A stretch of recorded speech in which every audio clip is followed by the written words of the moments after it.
welcome to Conversations on Sex, Addiction, and Relationships. My name is Jeannie Vittoni, and I am joined here with my colleagues and friends. I've got Tim Stein, Wendy Conquest, and Dan Drake here today. And we are talking about mindfulness and how mindfulness can help reduce anxiety, but is also very helpful in treatment ongoing. And we're going to have a special guest today named Darrin Ford, and he is founder of the mindfulness centers in Southern California, working with clients, and also a mindfulness academy where folks can get trained on how to bring mindfulness into their practice. All right, so guys, do you use mindfulness work? What is your familiarity with this practice? Oh, yes. Yes. Yes. Yes. Twofold. I mean, I've been fairly open that I'm in my own recovery, and I have found mindfulness to be so essential as a recovery tool for myself, getting sober, maintaining sobriety, and then moving into the recovery of life, being present, being mindful, so important. And then I also use it so extensively in the work that I do with my clients. Sometimes it's very overt. Hey, let's talk about mindfulness. Let's talk about mindfulness meditation. Here's some resources that you can use to move in that direction. But sometimes it's much more subtle than that. It's just like, okay, well, you're future tripping. Let's get back to what's going on in the here and the now, which is really kind of sort of walking them into let's be mindful about what's going on right now and not going to the future, even if I don't label it as mindfulness. I love mindfulness. I'm so excited to talk to Darrin about this today. And so, yes, do I use it? All over the place. Yes. What about you guys? Dan, Wendy? Wendy, you want to go? Sure. So I'm really happy that we're talking about this topic because I'm really invested in hearing Darrin's definition of mindfulness. If I say to any client, "Oh, are you mindful?" they're going to say, "Oh, yeah, of course I am." And so it's almost like saying, "Are you a nice person?" in some ways. So no one really wants to say, "No, I'm not aware and mindful." But I think it has a much deeper meaning than that. And so I'm really wanting to explore that with Darrin.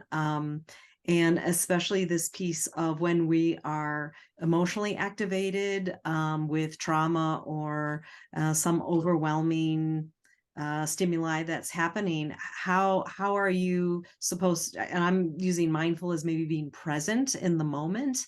How do you do that when your brain is in survival mode? So I'm really curious to hear what Darrin says about that. I will say I'm consistently giving clients tools to become more self-aware.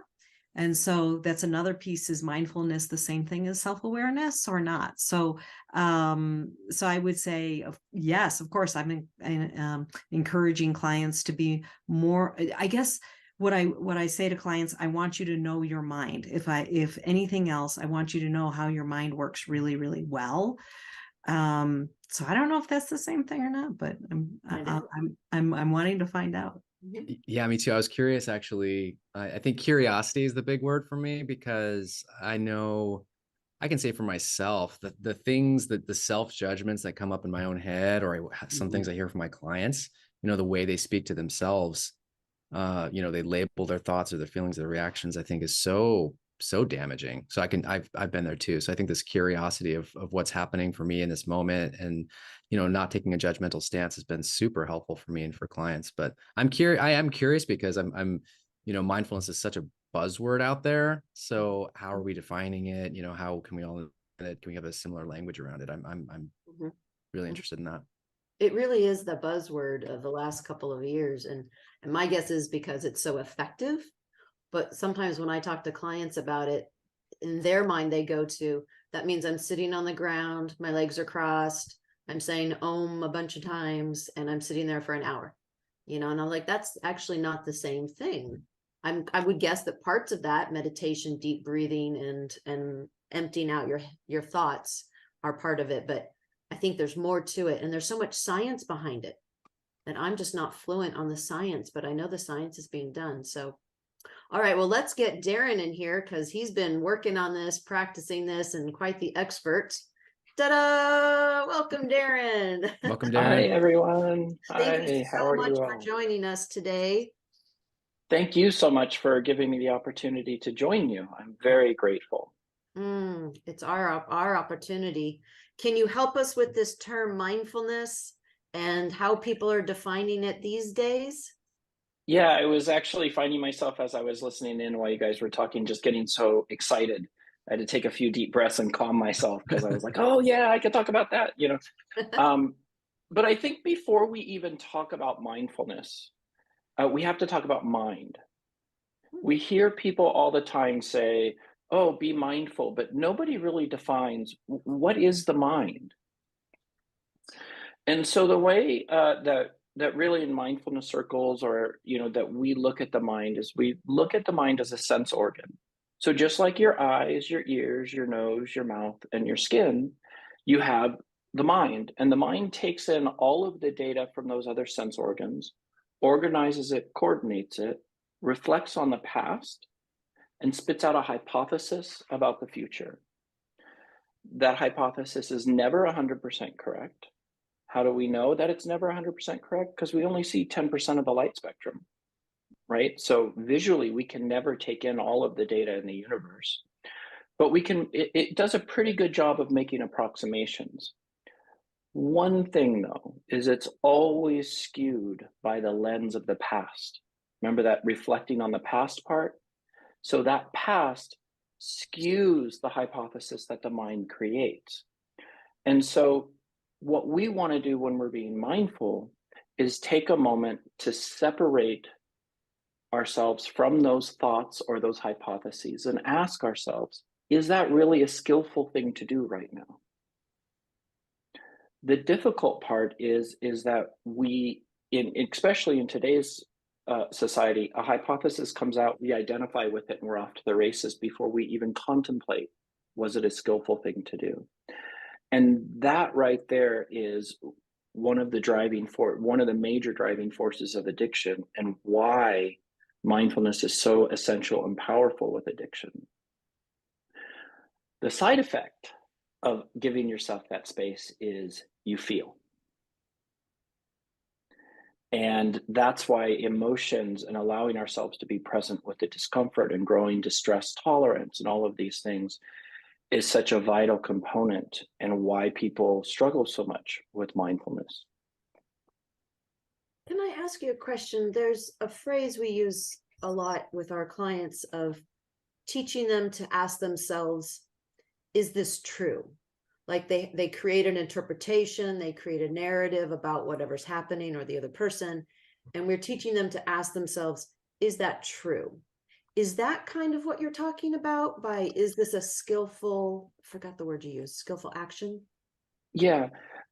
Yes, the reason, and language is a wonderful technology, right? So another aspect, one of the 8 domains of recovery in mindfulness, or in the MBAT bias, if you are, the MBAT program, right, is the mindful use of language. And the only reason that we would avoid the word true if we could, not that it's wrong, but because it creates this binary interpretation, or can, within the mind, right, of, oh, true, untrue. And so we would just augment that a little bit to, is this really what will get me where I want to go? Or is this really what would be skillful right now in this moment? Or is this loving? Is this does this have love or compassion tied to it? I love what Dan said about curiosity, because that's one of the skillful, what we would call mind states that we help clients cultivate, is to be more curious about things, and to be more curious about why am I coming up? Why is my mind projecting this idea? Why is my mind wanting to make this decision? What's actually driving that? Right. And then moving to that emotion, because emotions drive thoughts, thoughts coalesce into beliefs, beliefs manifest into behaviors, behaviors are practiced into habits. So move back to that emotion, and then find a way to be present with it until it changes. Because the really good news is no feeling is final. right? Can you say that progression one more time? I loved how you synthesized this all in one, Right. Thoughts, phrase. Loved it. emotions. Oh, yeah. So emotion, and by the way, this is also reflected in cognitive, neurocognitive development, right? With the emotive centers developing first, and then reflex centers, and then the prefrontal cortex coming online last, right? So first we have emotions, and emotions drive thoughts. Thoughts will coalesce into a belief system, into beliefs. Beliefs manifest into behaviors, and behaviors are practiced into habits, and habits become our destiny. So if we're not attuned to any part of that causal chain of events, we wake up one day and go, how did I let myself get here? How could I have done this? Which is the story all of us hear in the therapeutic room with addicts, with identified addicts, right? They come in and they say, how did I let this happen to me? The other piece when you're talking about that, that I make up, I'd be curious on your perspective on this, is that in that chain of events, because the human brain wants to become as efficient as possible. And so the human brain tries to make things as automatic as possible and to be able to predict as much as possible. And so one of the things that happens as we're going along that chain is that events that happened or experiences that we had in a specific situation, whether that's our family of origin or a past relationship or something, suddenly become laid out as the rule for life in general, rather than this is what happened here and it might happen differently in a different situation or with different people. Absolutely. That is vitally important. So basically what begins to happen, right, is the causes and conditions that helped our mind to develop, and then also programmed the brain, right? So we think about the brain as wetware. So like a computer has hardware, the brain is wetware. The mind is the software, right? So like Windows runs computers, right? It's not the actual hardware of the computer. The computer is the physical object, but the software that allows everything to be presentable to our interpretation, that's the equivalent of our mind. And so that software is programmed by the causes and conditions of our lives. And then because the mind is a pattern recognition machine, and because the mind wants to create a sense of certainty, then what happens is it scans the environment to find familiar patterns and then grasps onto those. And then, because that's familiar, that's the response that's driven in us as a person over and over again. And the more it gets solidified, and that's where that idea of it becomes our destiny. Right. And this is why we have people who, when like partners that will get into relationships and they'll say, I don't understand, how could I have married an addict? My father's an addict. I should have known better. And it's because they didn't have that awareness, right? Maybe, not always, but of their mind's eye, of how the mind seeks familiarity over uncertainty. And I think it was M. Scott Peck who said, mental health is the absolute commitment to reality, no matter what the cost. And the truth is reality is uncertainty. At its core, reality is we don't know what's going to happen in any situation. And so the more comfortable we are in that uncertainty, the more skillfully we can respond to the environment that's around us. That sounds so, it's so profound, so simple, yet so difficult. Even as you said that, I know this is like not new concept for me. And I already started getting anxious when you said reality is uncertainty. And I'm like, yes, I know that. And yet a lot of my drive is to go to certainty rather than embrace, chaos and uncertainty. So I'm just aware, even as you said that, of just my own nervous system activated. Mm-hmm. Yeah. Yeah. And Darrin, it's the piece of my belief is that we're hardwired for continuity and consistency, and so oh boy, Um, I love that laugh. When that laugh comes out, she's battling with something. yeah, and the reality is change is inevitable. How to get comfortable with that though? Yeah, well, I think, there's a wonderful saying, and actually, I think I learned this saying. It's actually technically a Buddhist psychology saying, but I think I learned it from my training with Dr. Patrick Carnes. But oh no, I think it wasn't from him. But anyways, if it's in the way, it is the way. Mm-hmm. And so that fear that arises when we contemplate the uncertainty, or maybe resentment for the fact that we can't have things the way that we always want them, or shame because we expected things to be a certain way forever. Whenever that discomfort arises, that's where we employ the curiosity, a mindset of curiosity, and move closer to it and invite it in. Or we have a compassionate mind state where we invite it in, and we nurture ourselves in response to the discomfort. So instead of shying away or trying to rid ourselves from the discomfort, we move closer to the discomfort and allow ourselves to be present with it, abiding and trusting in ourselves that in time, that we're going to be okay, that we can survive with that discomfort. And listen, this is not easy, but then at the same time that it won't be that way forever, regardless of what our mind tells us.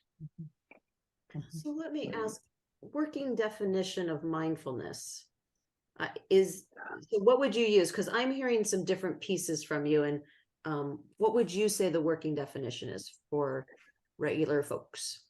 Yeah, so and I won't be able to give the quote exactly, but I think John Kabat-Zinn gives a wonderful definition of mindfulness, which is to be aware of what's presenting itself in the here and now, without reaction, without judgment, and without any type of behavioral or impulsive reaction.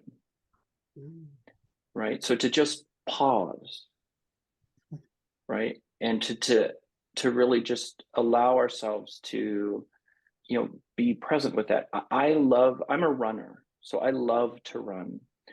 And, running never gets easier. It just doesn't, right?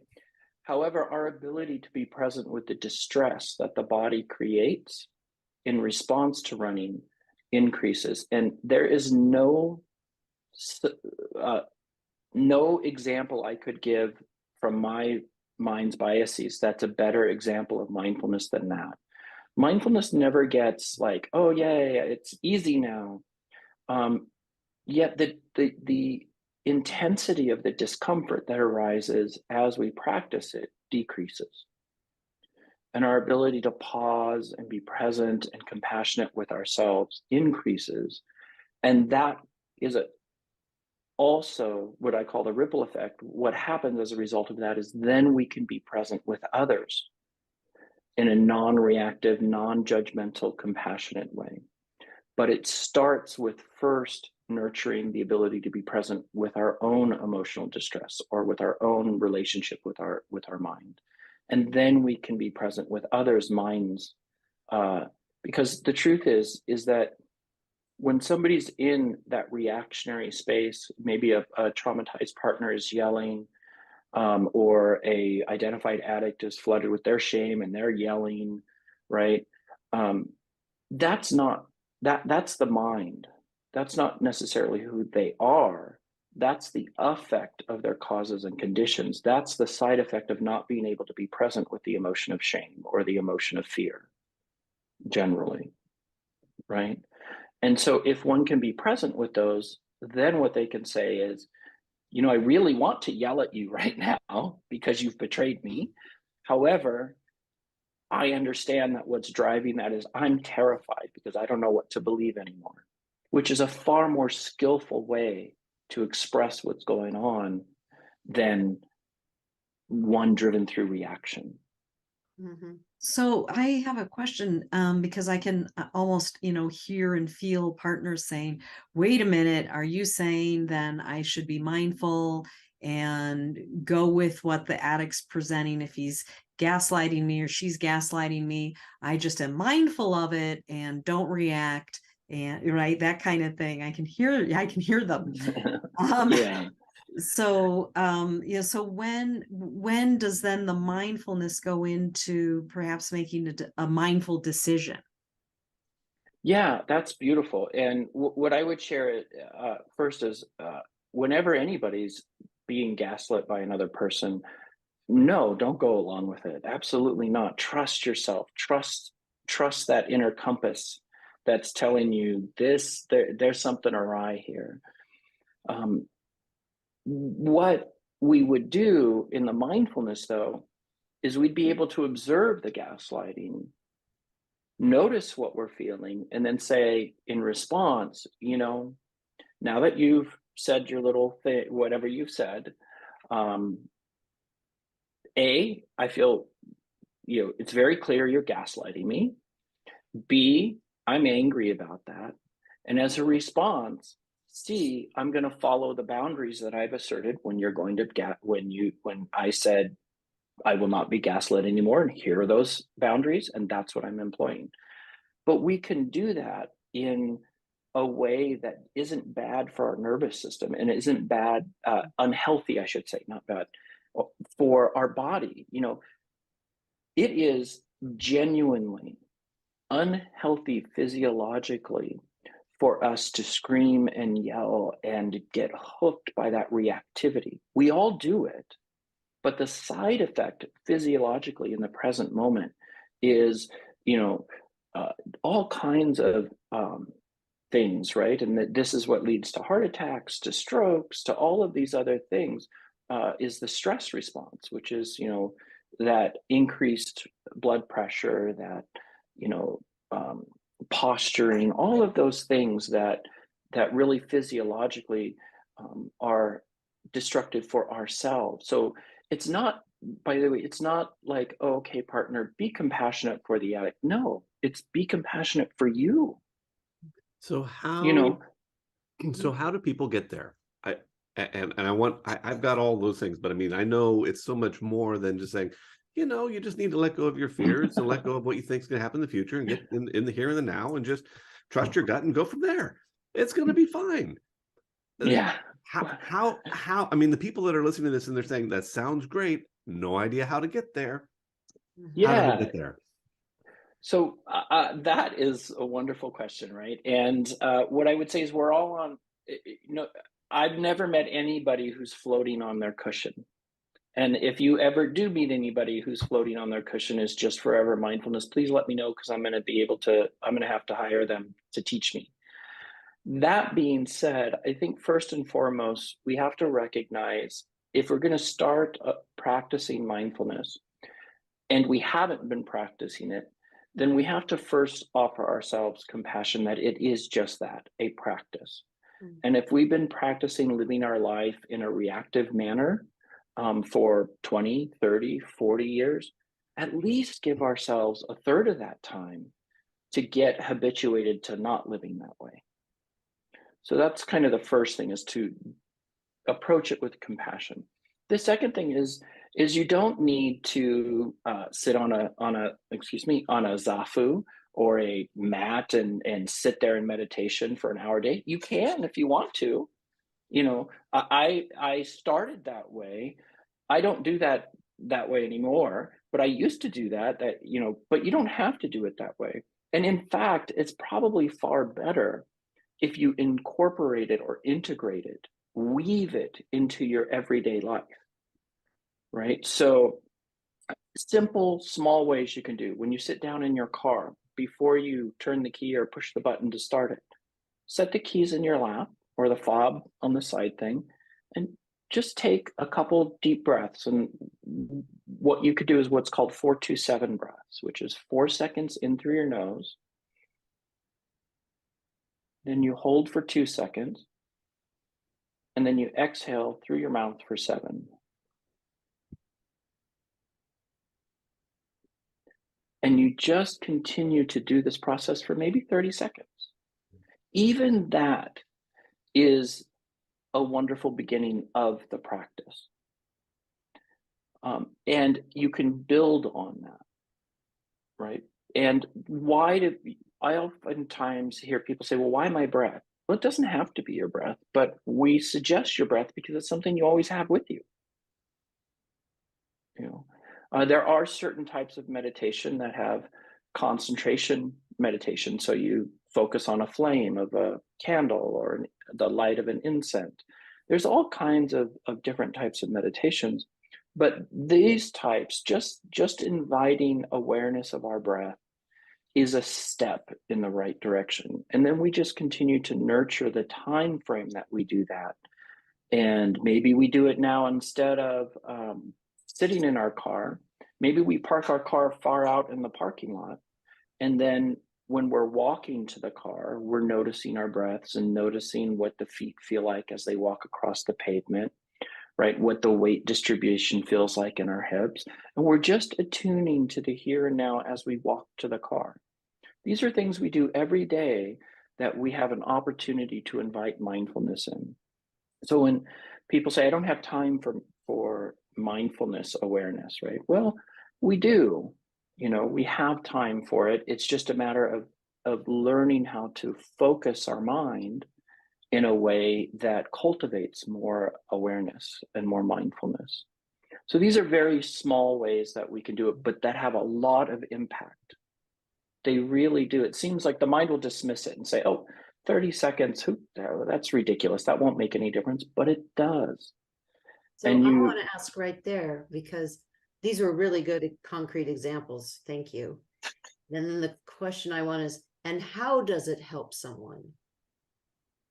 Because that's wonderful. Like, how does mindfulness help? So I'm in the here and now. How does that, and I have all kinds of ideas, but of course I'd like to hear from you. How does mindfulness help people? Yeah. So there are two ways that I'd like to approach this. And I just want to kind of admit that I tend to nerd out on research sometimes. So if I get too into the weeds, do not hesitate to interrupt me here. Okay. All right. But I really appreciate Richie Davison. He was in 2014, I think he was named one of the 10 most influential men in the world by Time magazine.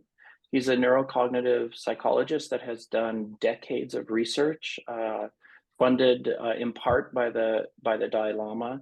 He's out of the University of Wisconsin. And so he has spent, he's the one that's done all of these fMRI studies of the brain and all of these things. And so there are several things. First, what we have noticed is that in the prefrontal cortex of people who are Olympic meditators, there's actually more gray matter. And that gray matter basically means that cognitive processing is happening faster. Gray is the reflection of what's called myelin sheaths on the axons, which is an insulator that allows for neurons to communicate faster. And an axon is part of a neuron. And that is far more dense in the prefrontal cortex, which is the part of our mind that's responsible for kind of reasoning, judgment, noticing the consequences of our choices, all of those things. And so they compared people who don't meditate with these Olympic meditators, and they found that the Olympic meditators have more gray matter. So that was really kind of like, oh, that's interesting. Could that be a result of meditation? So then they took a cohort and they had them sit in meditation. And they measured the gray matter density, and they found that just after 8 weeks of mindfulness-based stress reduction meditation, the prefrontal cortex had greater density of gray matter in it than before the cohort started meditating. And then what they did was they also measured their reactivity. So before and after, and what they found is the magnitude, the amount of intensity that their reactivity showed itself to have was less in the meditated group, and the ability for the neurons to to recalibrate, because after your neuron fires, there's this time where it has to kind of recondition itself so that it can fire again. And that amount of time was shorter. And so now that sounds very complex. How does that manifest into behaviors? Well, what it means is that the people had less reactivity or less attachment to the hypotheses that their mind created, and a greater ability to pause and ask themselves, if I react in this way, is that going to be the most skillful choice? Is that going to give me the responses I want? Reasoning and judgment. And then say, no, that probably isn't a good one. Mind, go back to the drawing board. Let's come up with another idea. Okay. And then, oh, okay, what if I do this one instead? Okay, that one will work. And then they had a greater ability to respond that way, to respond in a more skillful way or a less reactively driven way. And so that's one way that it helps, is that it actually does help people to be present with things like desire, wanting to act out, cravings, anger, shame, fear, all of these different emotions that usually drive these impulsive responses. People have a greater ability to pause and be present with. And this is why it is so vital for people who struggle with addiction, and also people who've experienced betrayal trauma or traumatic events, who are struggling with post-traumatic stress disorder, panic attacks, and this is why in all of those areas, there have been numerous studies that have found that it's been helpful. It's phenomenal that it changes brain matter. Yeah, it's amazing, huh? And not just there. I mean, there's all kinds of studies that have been done that show it's not just in the prefrontal cortex. And by the way, this also supports the idea that, yes, of course, biology or neurons influence behavior. However, mindfulness can influence the construction of neurons, right? And so no longer like when I was in, giving away my age here, but when I was in college, hey, you had the brain you had, and that was it. And now we know that's completely wrong. That our brain is completely malleable and can change to a great extent over time with consistent practice of things like compassion, things like mindfulness, compassion-focused mindfulness, or curiosity-focused mindfulness, or these types of ideas. And yes. Oh, sorry, I was just saying, so cool. Oh. I want to remind our listeners that you're listening to Conversations on Sex, Addiction, and Relationships. And we have Darrin Ford here today, who's talking about mindfulness. Guys, what are you thinking listening to this amazing information? I'm curious about the group here. I was curious, something that I love it. I thank you so much. And you've boiled down some really complicated information into a, really understandable way. So I get clients every now and then. I mean, I don't think anyone's going to protest and say, no, you're wrong. I mean, I think everyone's going to say, yeah, that makes sense. But I have some clients, and it's usually those that have some really complex trauma that have a real hard time doing slowing down and doing a meditation. They may try it and it floods them. They get, trauma. So I'm curious, what do we do in those situations with those clients that are like, meditation doesn't work for me, or, these practices don't work for me? Yeah, so I think that also kind of talks about a much bigger question, and is one reason why I created the MBAT certification, was because this idea that we want to make sure that we are approaching the client in the most informed way possible. We really need to listen to a client who is saying that. When a client says, you know what, this isn't working for me, that is very important, because that is a defense mechanism that they're utilizing to say, this approach, this type of mindfulness, it's too flooding for me, and it's too much like I'll unravel if I do this. And maybe they're not aware that that's what they're saying, but that's what that idea of this discomfort is too much. I cannot do this. And so we would employ different modalities, right? So we might employ mindful eating. where for that person, what we would do is we would have them we would ask them, so how fast do you eat a meal? More often than not, they're going to say, well, pretty fast. Like, okay, well, just for this week, just time yourself on average how long it takes you to eat a meal. And then let's say it takes them 15 minutes. And we say, great, let's try to stretch that out to 25 minutes this time. And, why don't you just notice or count how many times you chew something before you swallow it, and try to nurture that out to 25 minutes and see what arises for you. And just keep a little journal on the side. It doesn't have to be a big book. Just, oh, I thought this was stupid, or, this was ridiculous. I don't have time for this. Whatever it is, just write that out, bring that to therapy, and let's talk about it. And then, you do that for a couple weeks, and then you extend it maybe to 30 minutes, right? And you continue to step it out this way. And that will start to invite them to to strengthen their distress tolerance muscle. That's one way. Another way in those cases is, and this is actually what started me running.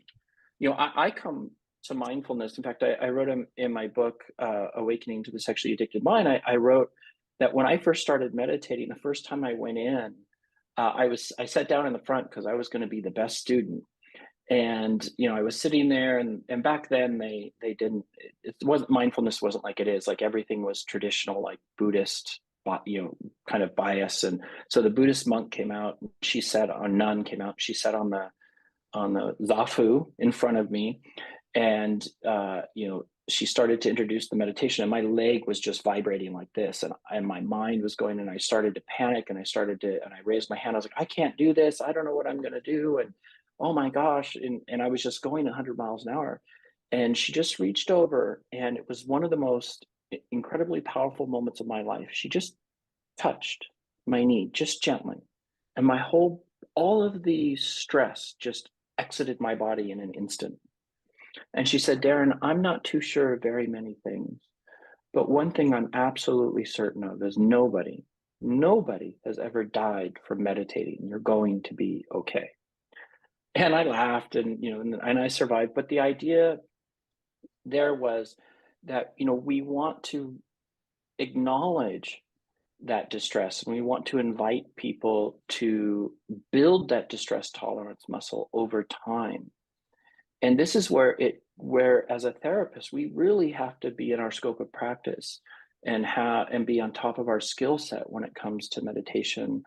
Some types of meditation are better for some clients than others. Transcendental meditation might be a great tool for some clients, but not a great tool for other clients, right? I don't use a lot of transcendental meditation with people who are really into compulsive fantasy or pornography use. Why? Because transcendental meditation involves, right, taking yourself into a visualization process. So we don't necessarily want to strengthen that. However, if that is the only thing that client is able to connect to, let's do it. And then I'll transition them over to different types of mindfulness meditation.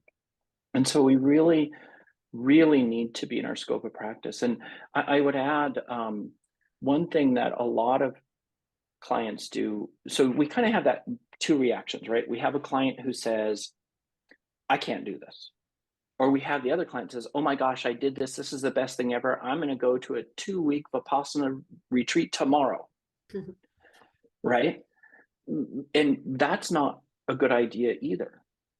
Because what they have found, believe it or not, for people who have experienced trauma, the research shows that the propensity for suicidal ideation and suicide grows or increases after a 2-week Vipassana meditation retreat for people who've experienced trauma, because they're alone with their mind for that 2 weeks. And if their mind is that harsh, critical judge and they can't separate from it, then they get into a very dark space. So we want to make sure what do addicts do? They go from one extreme to the other, right? Right. We go from, and I say we because I'm in recovery myself. So I went from total, complete, out of control to okay, now I'm going to be the most controlled person ever, and this is great. And obviously that doesn't work. And so when people first are introduced to mindfulness and it starts to get hold. They're like, oh my gosh, I can see it now. Especially if they're identified addicts, they can move very quickly into this. I need to go to a 30-day retreat, or I'm going to go to a monastery. And that's not always the best option for the traumatized mind. When you're saying that, what comes to mind for me is I often talk about from a sobriety place, we have to start with the get sober, stay sober. And then from there, then we move into let's figure out what recovery looks like and get you in and do some of that deeper trauma work so that you can maintain this. But it's not about just heal your relationship with yourself, skip over the foundations of getting sober and staying sober. And so we've talked on this podcast before about what that pattern tends to look like. With mindfulness meditation, I hear a similar piece. So my question is, what are some of those early foundation pieces of the learning about mindfulness? And then how does that transition into that later maintenance and allowing it to sort of become more integrated into your life?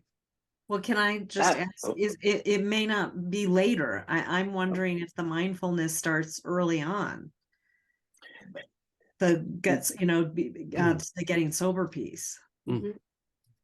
Yes. Well, one that's a wonderful question, and yes, from the mindfulness-based addiction and trauma therapist modality, it certainly starts, or from a mindfulness practitioner, it starts right away. Now, as a therapist, I may not label it as mindfulness, but some of the things I'm doing in the first moments, right, of therapy is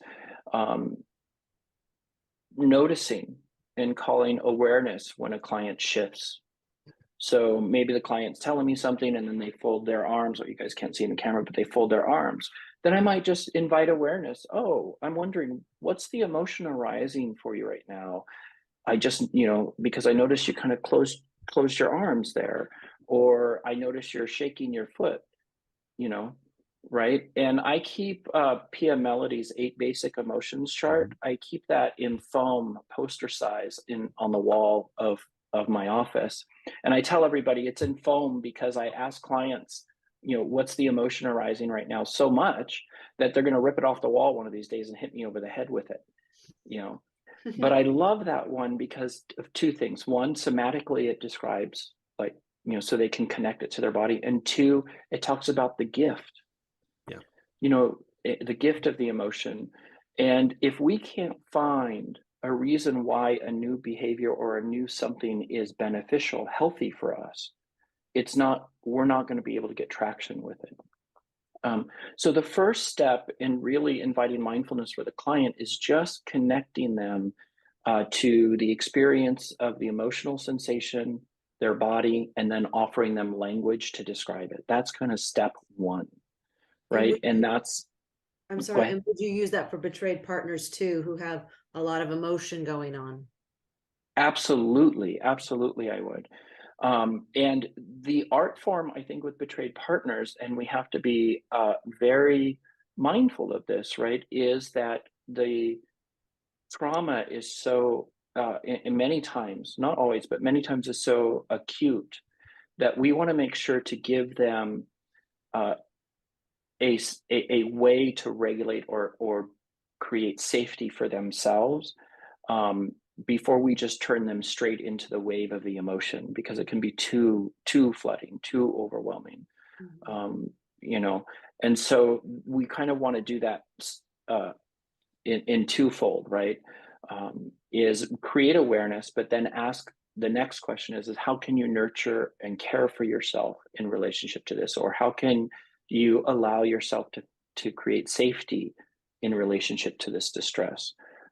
And start to focus their mind on generating that skill set for themselves.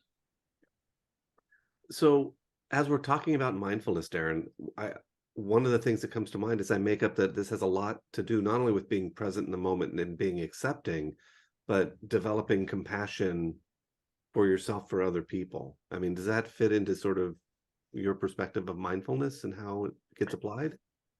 Yeah, that is actually so important. That is a foundational piece that needs to come along with mindfulness. So, being aware of our mind is one thing, but having compassion for our humanity is something that is completely different. And the truth is we as human beings feel. There's no way that we can get away from that. We all have emotions. The thing that has probably caused more suffering in this world is the idea that's been conditioned into almost all of us and all cultures that we're wrong, bad, or broken for feeling. And so having compassion for ourselves in relationship to our distress, in relationship to our emotions is essential. You can't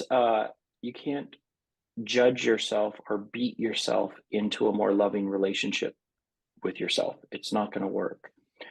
And so when we talk about compassion, though, there are two kind of ideas. There's destructive compassion and constructive compassion. And destructive compassion, I always think about it this way. Let's say my example is kind of you drive up to a stoplight and there's a person there with a sign that says, I'm an alcoholic. They're shaking and they say, I need a beer. Never mind why you have alcohol in your car, but you roll down your window, you pop open a beer and you hand it to them. That's destructive compassion. You've allowed them to feel better in the short run, but you've facilitated likely probably their death in the long run, right? Constructive compassion. Constructive compassion is you pull up to that stoplight, the person's saying there, I need a beer. You roll down your window and you say, hey, I'm not going to give you a beer, but if you get in my car, I will drive you to a treatment center and we'll get you the help that you need.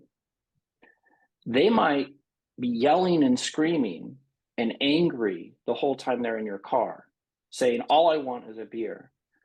Yet if they go to the treatment center and they get help, they'll come back later and say, thank you, you saved my life. That's constructive compassion. Constructive compassion oftentimes has an aspect of delayed gratification, the ability to be present with our discomfort now so that we can gain the greater rewards later, right? And in order to have that, we have to have mindfulness. So compassion and mindfulness, skillful compassion and mindfulness go hand in hand. We really have to have both of them intertwined, and they're two pillars that support one another. Mm-hmm.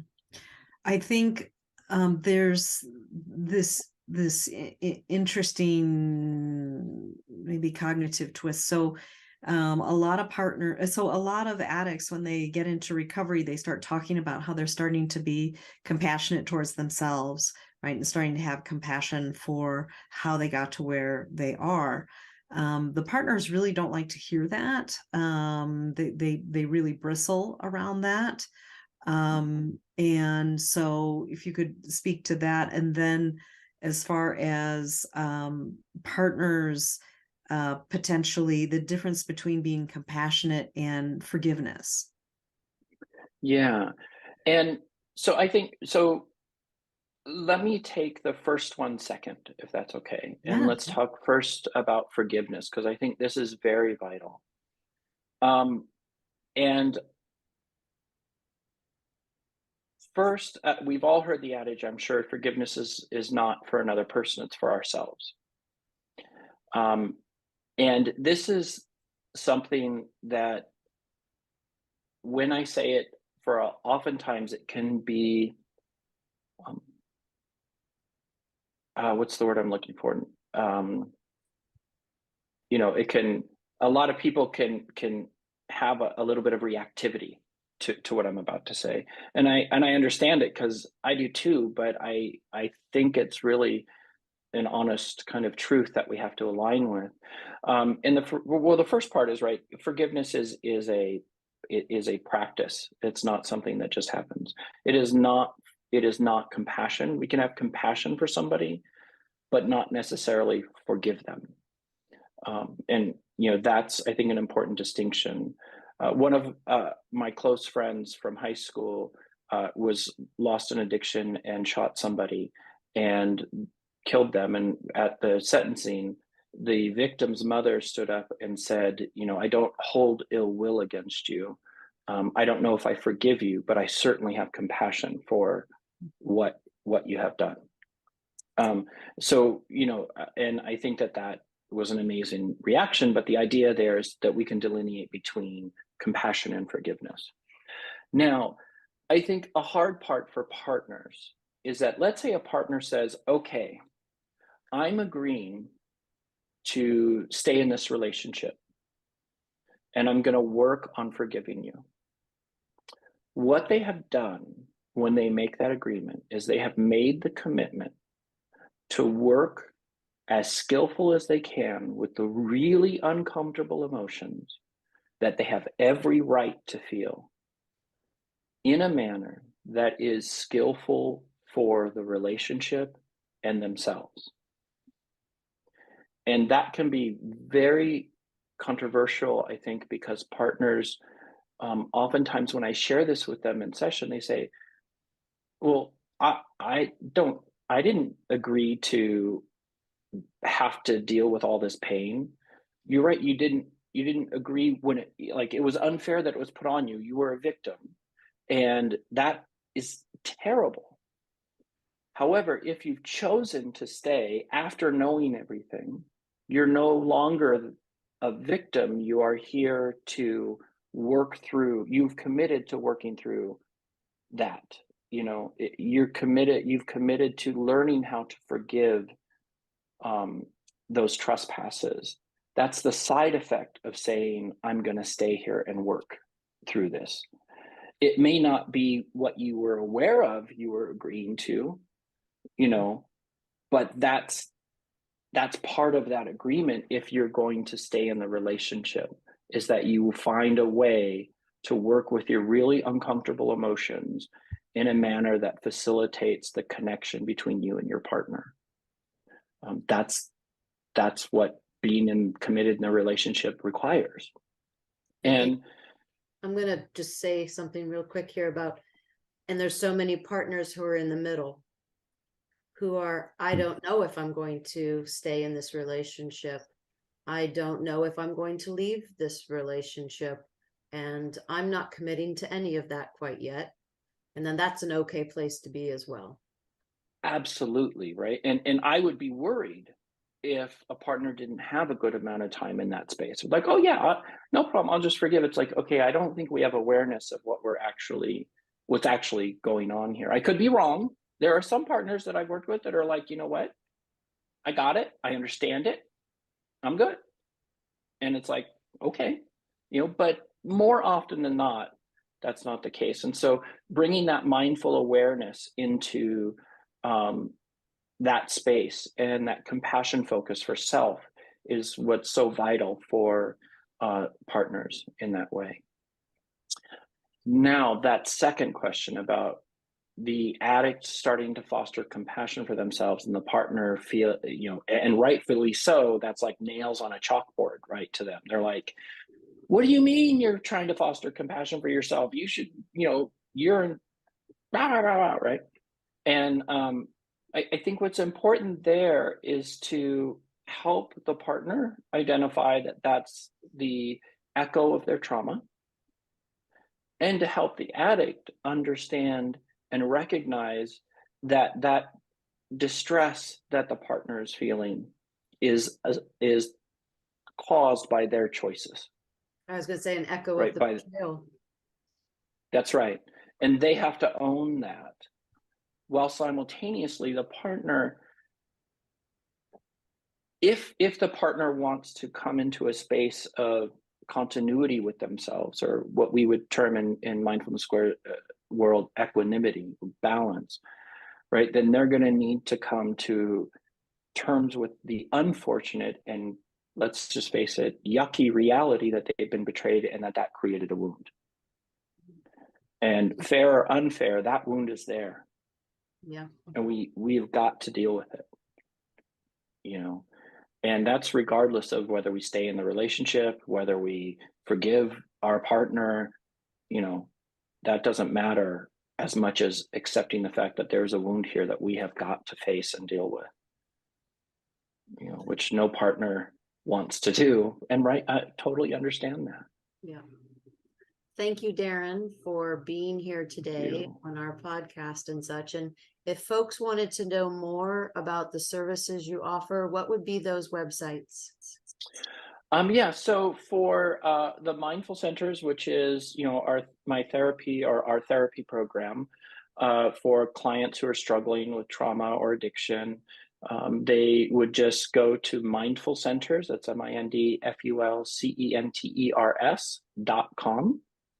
And then if you're a practitioner, a clinician, and you're interested in becoming certified as a mindfulness-based addiction and trauma therapist, you would just go to tmat.com, which is www.tmatt.com.